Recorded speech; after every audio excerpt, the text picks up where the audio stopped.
चलिए, पिछले क्लास में हम लोग मैलो के बारे में जाने थे, डायनेमिक मेमोरी लोकेशन को देखे थे। फिर उसी सीरीज को आगे बढ़ाते हैं। उसी डायनेमिक मेमोरी लोकेशन में एक फंक्शन होता है मैलो, जिससे हम मेमोरी एलोकेट करते हैं। एक और फंक्शन होता है जिसके थ्रू आप मेमोरी एलोकेट कर सकते हैं, दैट इज योर कैलो। तो आज हम लोग कैलो के बारे में जानेंगे। ओके, चलिए स्टार्ट करते हैं। कैलो क्या है? एक प्री डिफाइंड लाइब्रेरी फंक्शन है जिसके थ्रू हम डायनेमिकली मेमोरी अलोकेट कर सकते हैं। फुल फॉर्म क्या होता है इसका? Contiguous allocation. जैसे मैलूक मेमोरी एलोकेट करता है, सेम वैसे ही कैलूक भी एलोकेट करता है। बस दोनों के सिंटेक्स में डिफरेंस होता है। क्या डिफरेंस होता है कि कैलूक क्या करता है कि मेरे पास जो आर्गुमेंट होंगे या यहाँ पे जो वेरिएबल पास किए जाएंगे, जिसे आर्गुमेंट कहा जाता है फंक्शन में, तो यहाँ पे दो आर्गुमेंट आपको पास करना है। जबकि मैलोक क्या कहता था कि नंबर ऑफ आर्गुमेंट्स केवल एक ही हो सकता है मेरे साथ। ये चीज है। अब देखो, जैसे हमने मैलोक देखा था, तो मैलोक में अगर मैंने कहा था कि सपोज मुझे 10 इंटीजर के लिए स्पेस देना है, मैं पहले मैलोक दिखाता हूँ और दोनों में डिफरेंस समझिए कितना डिफरेंस है, कैसे दोनों वर्किंग का, दोनों का वर्किंग कैसे, ये देखते हैं। जैसे मैंने कहा कि मुझे 10 इंटीजर के लिए 10 इंटीजर्स को स्टोर करना, उसके लिए आप डायनेमिक मेमोरी लोकेशन कीजिए यूजिंग मैलो। हम क्या लिखते थे? पी इज इक्वल्स टू, अगर इंटीजर हमें करना है तो लिखते थे इंट स्टार, और यहाँ लिखते थे मैलो। अब देखिए 10 इंटीजर, तो 10 10 इंटू 2 करना पड़ता था या 4 करना पड़ता था। ये क्यों करना पड़ता था? क्योंकि एक इंटीजर कितना लेगा? 2 बाइट। या हम ये भी कर सकते थे, साइज ऑफ इंट से मल्टीप्लाई कर देते थे। मतलब 10 इंटीजर और 10 इंटीजर को 2 2 बाइट का स्पेस मिले, या 4 4, जो भी आपके कंपाइलर पर डिपेंड करता है। ये चीज था। ओके, तो यहाँ पे हमने कहा कि मैलोक से अगर आप मेमोरी एलोकेट कर रहे हैं, तो आपको उसमें मल्टीप्लिकेशन करना पड़ेगा। कैसे? जितना एलिमेंट है और उसका डेटा टाइप जो भी है, जैसे अगर यही फ्लोट होता तो यहाँ फ्लोट लिखते, क्योंकि एक एलिमेंट को फ्लोट के इक्वल साइज चाहिए। फ्लोट का सिंगल साइज जो होता है, वैसे ही आपको 10 एलिमेंट बनाना, तो वही चीज है। 4 बाइट का 10 एलिमेंट्स बनाना पड़ेगा, मतलब हर एलिमेंट को 4 4 बाइट में।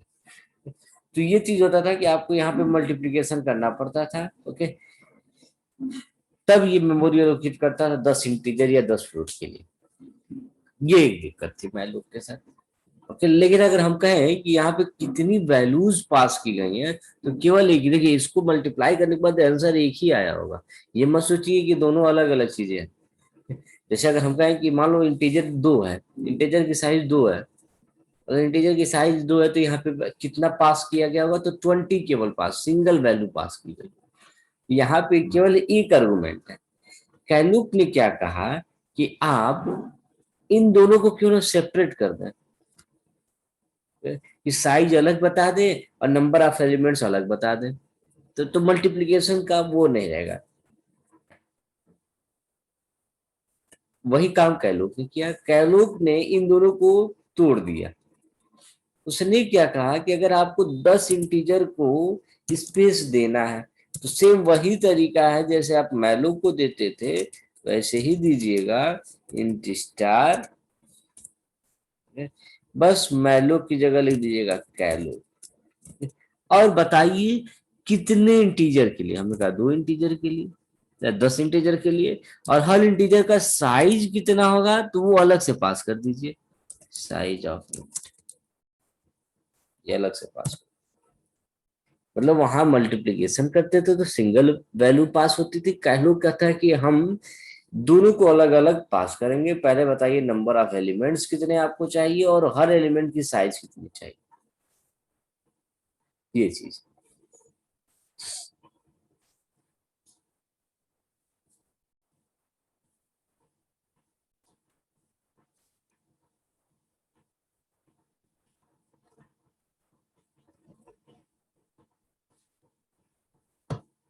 तो ये हो गया आपका कैलो फंक्शन। अब कैसे काम करेगा, सेम वैसे ही, ठीक है। देखिए सिंटेक्स में क्या आ गया, p is equal to data type star, okay, मतलब डेटा टाइप बताइए जो आप स्टोर करना चाहते हैं, देन कैलूप, मैलो की जगह आप कैलूप फंक्शन का इस्तेमाल कीजिए, ओके। नंबर ऑफ ब्लॉक्स, कितने ब्लॉक्स चाहिए, और size of each block,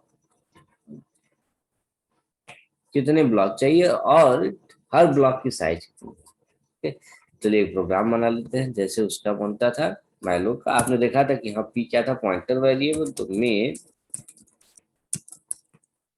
int, same वही सम वाला प्रोग्राम बनाते हैं, int P sum equal to 0 ले लेंगे और एक आई नाम का वेरिएबल ले लेंगे। सबसे पहले मेमोरी एलोकेट कर लेते हैं, P is equal to int star calloc, 10 element के लिए पहले कर लेते हैं 10, फिर n एलिमेंट्स के लिए कर लेंगे साइज ऑफ,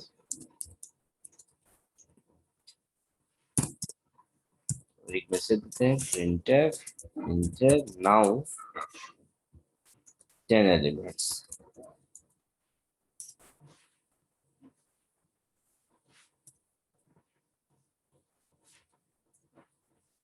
10 एलिमेंट्स।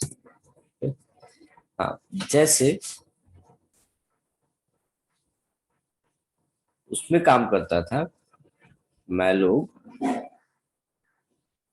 मैलो क्या करता था कि हम मेमोरी बनाएंगे और बनाने के बाद पहले का एड्रेस किसके अंदर रख देंगे, सपोज जो भी आप वेरिएबल लेंगे उसका एड्रेस। कैलूब भी वैसे ही करता है कि 10 ब्लॉक बनेगा, सबका साइज इंटीजर के साइज के इक्वल होगा, और मैं पहले ब्लॉक का एड्रेस किसमें रखूंगा, पी में।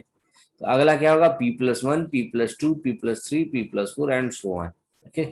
अगर p is the address of first block, p is the address of first block, then how we get the value of this block, okay. Star p shows the value of this block। तो अगर हमने कहा कि p address बता रहा है first block का और उस ब्लॉक के एड्रेस से मैं उसकी वैल्यू जानना चाहता हूं, तो क्या करेंगे, स्टार p कर देंगे। अगला एड्रेस किसमें होगा, p+1, एड्रेस होगा p+1, वैल्यू चाहिए तो स्टार ब्रैकेट में p+1, ये चीज हो गया। वही सेम कॉन्सेप्ट है, हमने कहा जो हम स्कैन कर रहे हैं पहला वैल्यू कहाँ जाएगा, फर्स्ट ब्लॉक के पास, मतलब एड्रेस ऑफ पी, फिर p+1, शॉर्टकट में क्या लिख दे रहा हूं मैं, p+i। अब आई आया तो लूप स्टार्ट होगा, for i equal to 0, i less than equal to 9, i plus plus, scan कर लिया,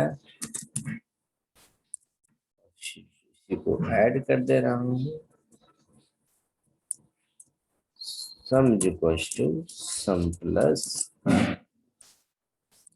चार ब्रैकेट में p+, सबको प्रिंट करा दीजिए, प्रिंट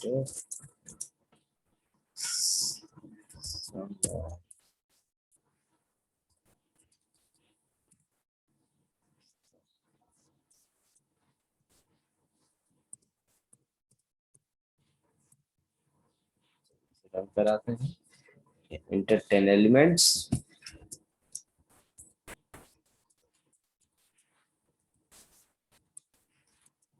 सबका सम आ गया 63। तो सेम वैसे ही है जैसे आपका मैलो चल रहा था, लेकिन बात करते हैं डिफरेंस क्या होता है। देखिए मैलो क्या कहता है कि मैं भी, आप जितने ब्लॉक कहेंगे उतने बाइट का मेमोरी ब्लॉक रिजर्व करूंगा, पहले का एड्रेस निकालूंगा पी पे रखूंगा।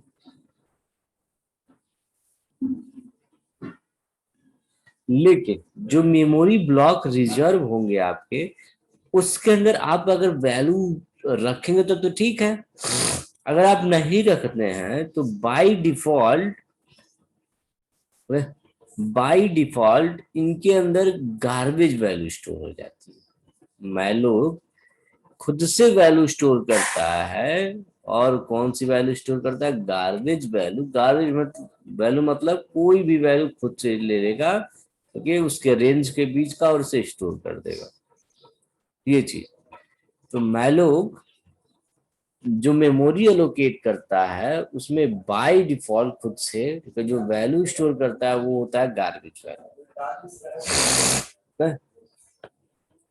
और कैलोग क्या कहता है कि हम जो मेमोरी एलोकेट करेंगे उसमें अगर आप वैल्यू स्टोर नहीं करेंगे तो मैं खुद से गार्बेज नहीं भरूंगा, मैं जो वैल्यू स्टोर करूंगा वो जीरो होगा। मतलब अगर ये कैलोग से मेमोरी एलोकेट हो रहा है तो इसके अंदर अगर आपने वैल्यू नहीं स्टोर किया तो ये खुद से वैल्यू जो भरेगा वो क्या होगा? हमारा जीरो होगा, ये चीज। तो पहला डिफरेंस, जो मेमोरी एलोकेशन होता है यूजिंग मैलोक, उसकी बाय डिफॉल्ट वैल्यू क्या होती है? गार्बेज वैल्यू होती है। और जो मेमोरी एलोकेशन कैलोक से होता है उसकी बाय डिफॉल्ट वैल्यू क्या होती है? जीरो होती है, ये चीज।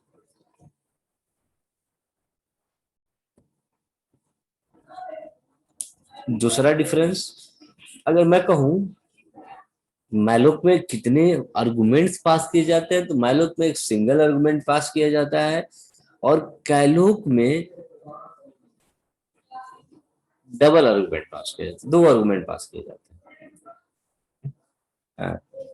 एक समस्या और हो सकती है कि जो आप मैलोक से मेमोरी लोकेट करें उसमें आउट ऑफ इंडेक्स का दिक्कत हो सकता है।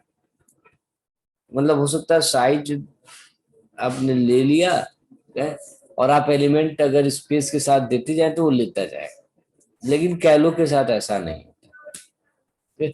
तो ये मेन डिफरेंस है मैलोक और कैलो के बीच।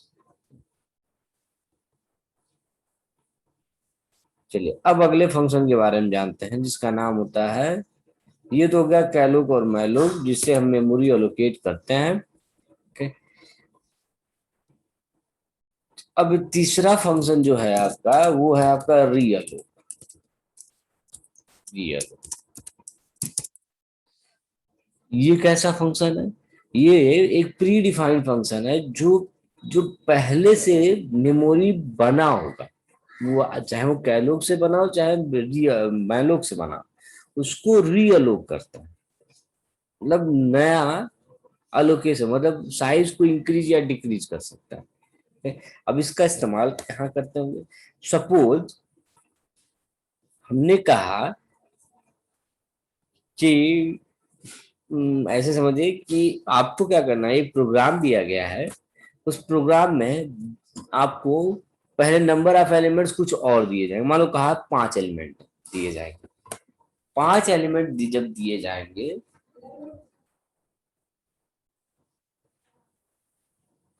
उन पांचों एलिमेंट्स को आपस में आपको ऐड कर देना। उन पांचों एलिमेंट्स को आपस में क्या कर देना है? ऐड कर देना है। प्रोग्राम हो जाएगा। लेकिन उस मेमोरी को अभी फ्री नहीं करना है आपको। फिर उस प्रीवियस जो मेमोरी आपने पी में स्टोर किया होगा पहले ब्लॉक का एड्रेस, उस पी का वो साइज को इंक्रीज करके 10 कर देना होगा।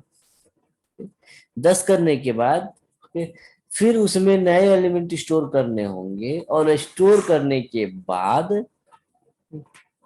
उन सारे एलिमेंट्स को आपस में माइनस कर देना। ये क्वेश्चन है। क्वेश्चन समझो क्या कह रहा है कि पहले आपको एक मेमोरी दिया जाएगा, उस मेमोरी की साइज मान लो 5 होगी, 5 एलिमेंट उसके अंदर होंगे। फिर उन पांचों एलिमेंट्स को आपस में जोड़ देना है। जोड़ने के बाद उसकी साइज को बढ़ा के 10 कर देना है, और 10 करने के बाद फिर उन सारे एलिमेंट्स में उसमें नए एलिमेंट्स स्टोर करने हैं और उसको आपस में माइनस कर देना। ये क्वेश्चन वहां पे आपका रियल होगा, क्योंकि आपको उस मेमोरी वही मेमोरी इस्तेमाल करना है जिसको 5 दिया था, और फिर आपने कहा कि मैं उसकी साइज को इंक्रीज कर दूंगा। तो पहले जान लेते हैं रियलो का सिंटैक्स क्या होगा। तो व्हाट इज द सिंटैक्स? क्या कहता है रियलो पे? उस पॉइंटर का नाम दे दीजिएगा जो एड्रेस रखा है, और यहाँ बता दीजिएगा न्यू साइज, नया साइज क्या था। This is your real loop.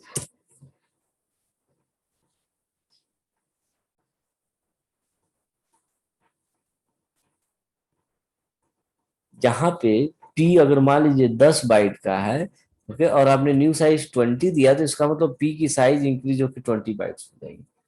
तो पी अगर सपोज 20 बाइट्स का, न्यू साइज 10 दे दिया, तो पी की नई साइज डिक्रीज होकर 10 हो जाएगी। तो ये साइज आप खुद से डिसाइड कीजिए, मतलब आपको बताना पड़ेगा कि आप इंक्रीज करना चाहते हैं कि डिक्रीज करना चाहते हैं, ये चीज। ओके, चलिए एक एग्जांपल लेते हैं और समझ में आए, अच्छे से प्रोग्राम बनाते हैं। क्या कहा कि पहले एक मेमोरी लेते हैं, उसको पहले कोई साइज देंगे, उसके सारे एलिमेंट को आपस में जोड़ेंगे। तो हमने कहा चलो भाई मैलोक के थ्रू मेमोरी एलोकेट करते हैं, इन स्टार पी, या कह लो जो भी आपको अच्छा लगे उससे कर सकते हैं। सम बराबर 0 ले लो, और एक एन नाम का जो साइज बताएगा। हमने कहा पी इज इक्वल टू, पहले एन की वैल्यू लेते हैं, printer inter number of elements,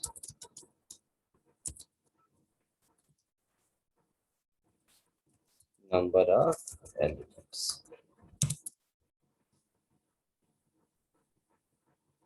इसकी वैल्यू स्कैन कर लेते हैं, स्कैन है परसेंट डी। अब मैलो या कैरो का इस्तेमाल करते हैं, तो मैलो का इस्तेमाल कर लेते हैं, पी इक्वल्स टू मैलो, सॉरी पहले डेटा टाइप लिख लेते हैं, in star मैलो n into size of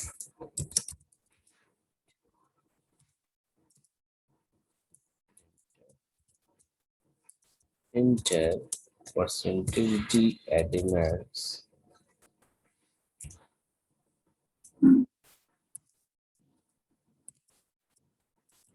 for I equal to 0, I less than equals to n minus 1, I plus plus। Scan कर लेते हैं, स्कैन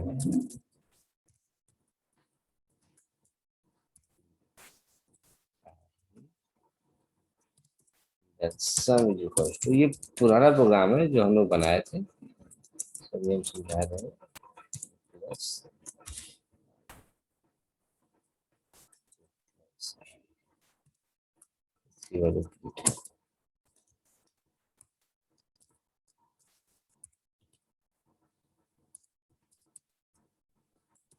अब देखिए यहाँ हमने क्या किया, जो पुराना प्रोग्राम मैलो के थ्रू हम लोग देखे तो वही प्रोग्राम सेम है। क्या कर रहा है कि आपको एन इंटीजर्स को रीड करके उनको आपस में जोड़ देना यूजिंग डायनेमिक मेमोरी एलोकेशन। तो यहाँ पे क्या किया मैंने कि एन नाम का एक वेरिएबल यहाँ जो बताएगा नंबर ऑफ एलिमेंट्स कितने, तो सबसे पहले एन की वैल्यू स्कैन कर लिया, मतलब total number of elements N हो गए। okay? अब ये एन को मेमोरी एलोकेट करना है, इतने एलिमेंट्स। तो अभी आपने बताया कि हाँ 5 एलिमेंट हैं, लेकिन पांचों के लिए बॉक्सेज एलोकेट नहीं हुए, मेमोरी स्पेस एलोकेट नहीं हुआ है। तो हर 5 बॉक्सेज आपको बनाना पड़ेगा, हर बॉक्स की साइज कितनी चाहिए, इंटीजर के साइज के इक्वल। तो वही है मैलुक के थ्रू बना रहा हूँ, मैलुक एन बॉक्स के लिए बनाना, और हर बॉक्स का साइज क्या होगा, साइज ऑफ इंट हो जाएगा। ओके, चलो बॉक्स बन गया, लेकिन अंदर से एलिमेंट होंगे नहीं, तो इसलिए सबसे पहले लिखा मैंने कि परसेंटेज डी एलिमेंट्स, और ये परसेंटेज डी एन की वैल्यू। मतलब ये एन अगर आपने 5 दिया हो तो यहाँ आ जाएगा इंटर 5 एलिमेंट्स, अगर आपने एन की वैल्यू 10 दिया होगा तो आया होगा इंटर 10 एलिमेंट्स।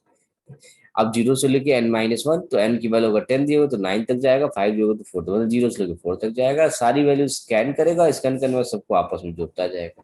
ओके, यहाँ पे देखिए एंड लगा दिया हूँ। ओके, ये चीज नहीं होगा, क्यों एंड नहीं लगेगा, क्योंकि p is already address. Okay, ये ऑलरेडी एड्रेस बता रहा है, तो उस एड्रेस पे ले जाके इसको स्टोर कर देगा। लेकिन यहाँ पे हमने स्टार लगाया ना कि p प्लस आई, क्योंकि मुझे अगर p प्लस आई कर दूंगा तो एड्रेस को ऐड करेगा, और वैसे भी एड्रेस को ऐड नहीं कर सकते हम लोग पॉइंटर में। तो हमने कहा कि उनको उस एड्रेस की वैल्यू चाहिए, तो इसीलिए स्टार पी प्लस आई लिखा गया। सब जोड़ दिए। लेकिन अब क्या करना है आपको, इस मेमोरी की साइज को इंक्रीज कर देना है। right? कि अगर हमने कहा n एलिमेंट्स हैं, तो उस n की जगह न्यू एलिमेंट्स, ठीक है, सपोज m एलिमेंट्स हो जाए। मतलब उनकी संख्या या तो घट जाए या तो बढ़ जाए, ठीक है। तो हमने कहा चलो नया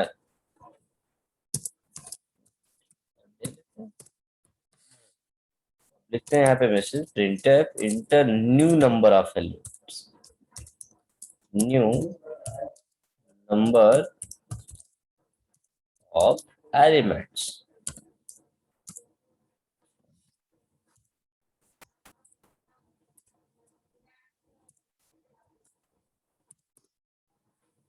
न्यू नंबर ऑफ एलिमेंट्स।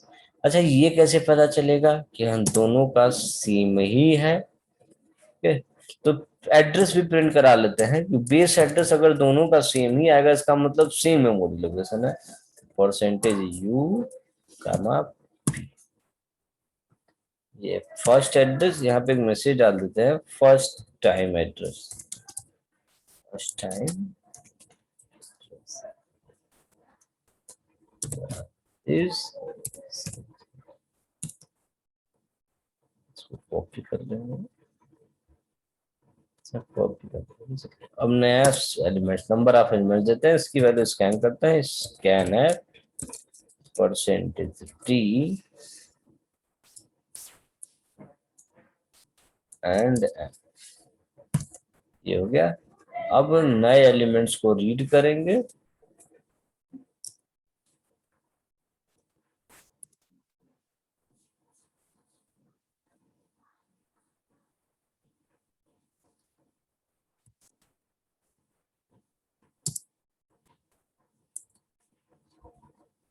यहाँ लेते हैं सेकेंड टाइम एड्रेस,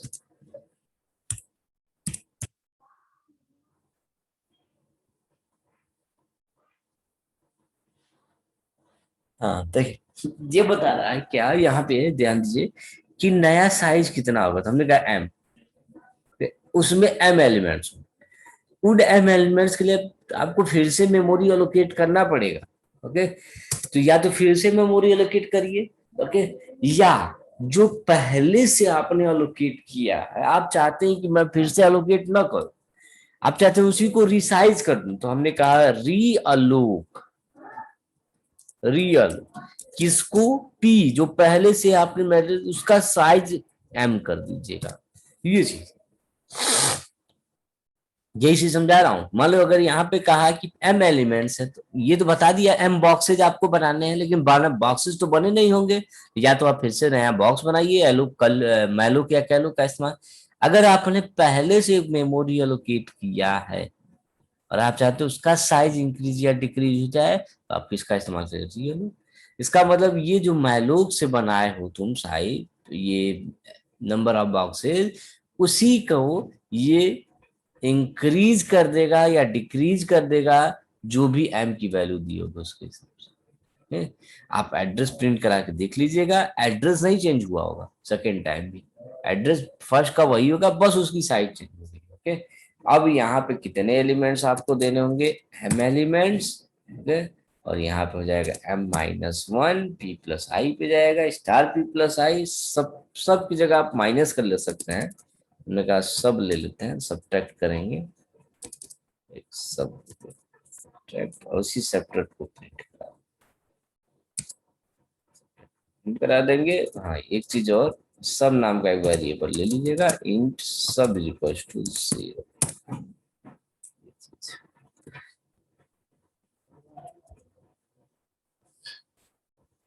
ये सारा, एक बात और, अब लगे हाथ अगर हम कर ही रहे हैं, तो एक और फंक्शन बचा है, उसे भी देख लेते हैं, जिसका नाम है फ्री। देखिए फ्री एक ऐसा फंक्शन है, फ्री, जो क्या कहता है कि अगर आपने कोई मेमोरी एलोकेट किया है और आपका काम हो चुका है, तो उस मेमोरी को डी एलोकेट कर दीजिए या फ्री कर दीजिए।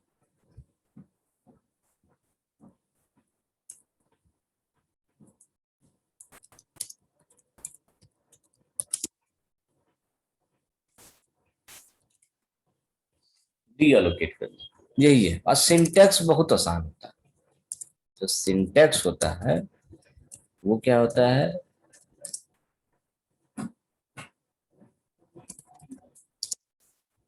फ्री, और ये वो पॉइंटर वेरिएबल है जिसमें आपने फर्स्ट ब्लॉक एड्रेस फ्री पे, यहाँ देखिए, यहाँ पे एक प्रोग्राम बनाया, ये मेमोरी का पूरा काम हो चुका है। ओके, यहाँ तक आपने सम को प्रिंट कर, यहाँ पे आप फ्री कर सकते थे, लेकिन आपको यहाँ पे फ्री नहीं करेंगे क्योंकि हमें उसी मेमोरी को फिर से इस्तेमाल करना है। तो अगर आपने कैलोग मैलोग से सिंपल प्रोग्राम अगर बनाया होगा जिसमें री अलोक का इस्तेमाल, तो आप काम करने के बाद उसे फ्री कर दीजिएगा, यहाँ पे फ्री पी, लेकिन हमें उसी मेमोरी का फिर से इस्तेमाल करना है, इसलिए यहाँ पे उसे मैंने इंक्रीज किया, डिक्रीज किया, या जो भी किया आपने, यहाँ सारा काम खत्म हो गया, मैं यहाँ फ्री कर देता हूँ फ्री पी, ये चीज, ये मेरा प्रोग्राम बन गया, इसे रन कराते हैं। Number of elements first time पूछ रहा है, 2 बार पूछेगा ही। ओके, हमने कहा 5 एलिमेंट है। तो देखो पहले का एड्रेस आया है, क्योंकि फर्स्ट ब्लॉक का एड्रेस जो है, जो 5 बॉक्सेज बनेंगे 2-2 बाइट के, उसमें पहले बॉक्स का एड्रेस वो है, 5 एलिमेंट में दे दे रहा हूँ, पांचों को जोड़ देगा। ओके, यहाँ स्लैश लगा देता ताकि ये नीचे आता। चलिए अभी लगा फिर से देख लेंगे। न्यू नंबर ऑफ एलिमेंट्स, हमने कहा अब हमारे पास 7 एलिमेंट्स। ये देखिए एड्रेस नहीं चेंज हुआ, यहाँ पे 7 ब्लॉक बने होंगे, तो ये नहीं कि नए ब्लॉक बने होंगे। ओके, ये उसी को इंक्रीज कर दिया होगा, जो 5 था वो 7 हो गया होगा। अब 7 एलिमेंट दे दे रहा हूँ, 7 एलिमेंट दिया, प्लस ही किया होगा, माइनस करना चाहिए था मुझे।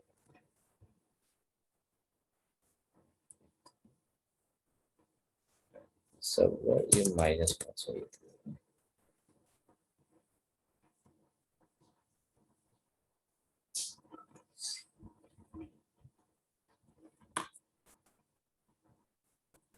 यहाँ पे कुछ लेसन लगा दें,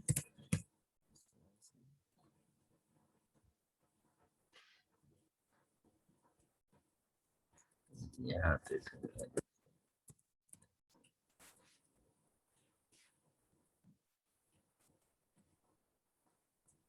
रन कराते हैं। 5 एलिमेंट है,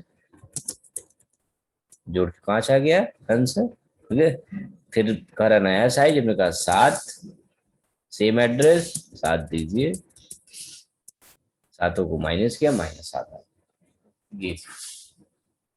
ये हो गया आपका, ठीक है, रियल हो। और this is your dynamic memory location, ये चीज। तो हमने देखा कैसे रीअलोक और फ्री का काम किया होता है, तो कैसे काम करता है। रीअलोक कहता था कि अगर आपने पहले से कोई मेमोरी बनाया है, जैसे यहाँ पे हमने मैलोक का इस्तेमाल किया, उसी मेमोरी को आप इंक्रीज या डिक्रीज कर दीजिए, तो नया साइज जो देंगे उसके हिसाब से ये उसकी साइज को रीअलोकेट कर देगा। अब उस रीअलोकेटेड साइज पे अगर आप नए एलिमेंट्स स्टोर करना चाहते हैं, उस पर नए काम करना चाहते हैं, तो आप वो काम कीजिए कि ये सारा काम करेगा। देन अगर आपका सारा काम खत्म हो गया और आपको अब उस मेमोरी की जरूरत नहीं है, तो आप उसे क्या कर दीजिए, फ्री कर दीजिए। तो this is your realloc, malloc, calloc, free, सारी चीजें हो गए। डायनेमिक मेमोरी एलोकेशन में जितनी चीजें होती थी वो सारा काम। ओके, एक बार और फिर से देख लीजिए। डायनेमिक मेमोरी एलोकेशन, ये पहली बात, मेमोरी एलोकेशन क्या होता है, what is memory allocation, to allocate memory to any variable which store the value, और ऐसे कर सकते हैं, to for storing a value we have to allocate a memory in the memory space, and this process is known as memory allocation. There are two types of memory allocation. First one is static memory allocation, second one is dynamic memory allocation. Okay, what is static memory allocation? The memory which is allocated at compile time is known as static memory allocation. For example, int a10, for example int a10, here at compile time the 10 blocks and having each size 2 bytes is allocated at compile time, which is fixed. We can't alter after running the program.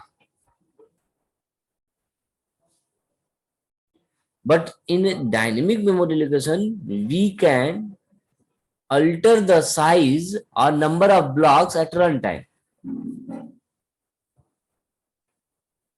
There are four functions used in dynamic memory location. The main two functions are calloc and malloc.